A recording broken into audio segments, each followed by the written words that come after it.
The Husqvarna Viking Designer EPIC 2 has a very unique tension system.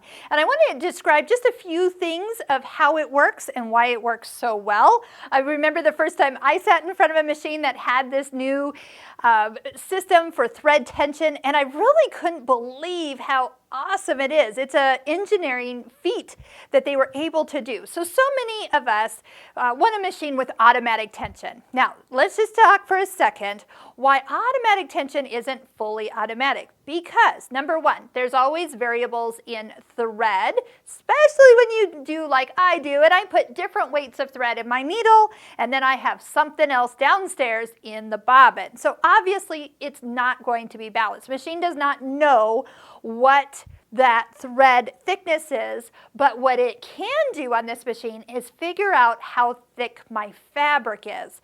So underneath the presser foot, it can sense what the thickness is and proportion the amount of thread needed to go all the way through those layers. So I have done things on super thick fabrics, and I have done things that are on literally single layer of sheer fabric with metallic thread. Oh my gosh, it was beautiful.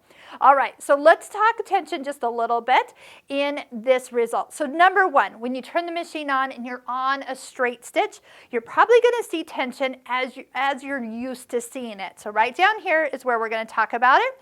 4.6, that's usually kind of a normal middle-of-the-road number that you've seen on other sewing machines. So when you have the same weight of thread in your needle and the bobbin, you're going to get a good-looking stitch, a nice balanced stitch. Now, if you find yourself where your stitches are kind of pulling more to the back side or pulling more to the front side, all you need to do is actually increase the number if you need to pull it to the top, or decrease it so it will pull more to the back side. Now, keep in mind that as we pick other stitches, even to a zigzag, your stitch tension here also changes. Now it's no longer at that normal number, it's at a number that says 50. All right, and a new little symbol comes up. So comparing it to tension, which is a picture of two tension discs coming together. And I'm going to take you inside the machine where you're actually going to see this too. So hang on with me through the end here. So the zigzag turns to 50.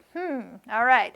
So if I might need to decrease it, have more of it pull to the back side, I will lower the number. You notice that it turns blue, and it also goes down in increments of 5. So I went from 50 to 45 to 30, and right now I'm at 35. Okay. And vice versa, going the opposite direction, kind of increasing it as well. So don't ever be afraid to adjust your tension, but do make sure that you have a new needle in, you've cleaned the machine recently, or even had it fully serviced within the last year. Now, if you're past those due dates, have the machine serviced, get it back on normal settings, and that will make a difference before you start messing with tension. Trust me. So you see this picture, it almost looks like three little rollers. So we're talking about a deluxe stitch system, a thread portioning ability to figure out how thick the fabric is.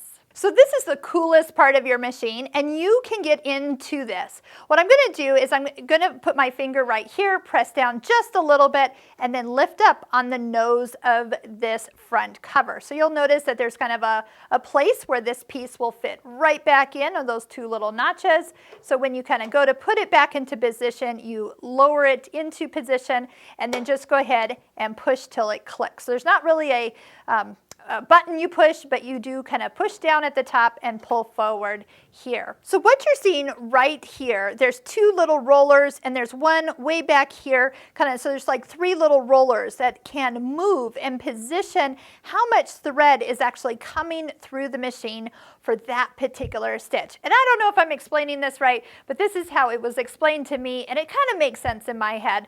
To tell you the truth, if this does not interest you, just know that you can just sit down and sew with this machine. You can change threads, you can change fabric thicknesses, and the machine's going to do a lot of it for you. But one thing to kind of be in note of, and this is why we were doing it, remember when I was showing about threading the machine, and I was talking about having you pull down and kind of flossing that thread back and forth?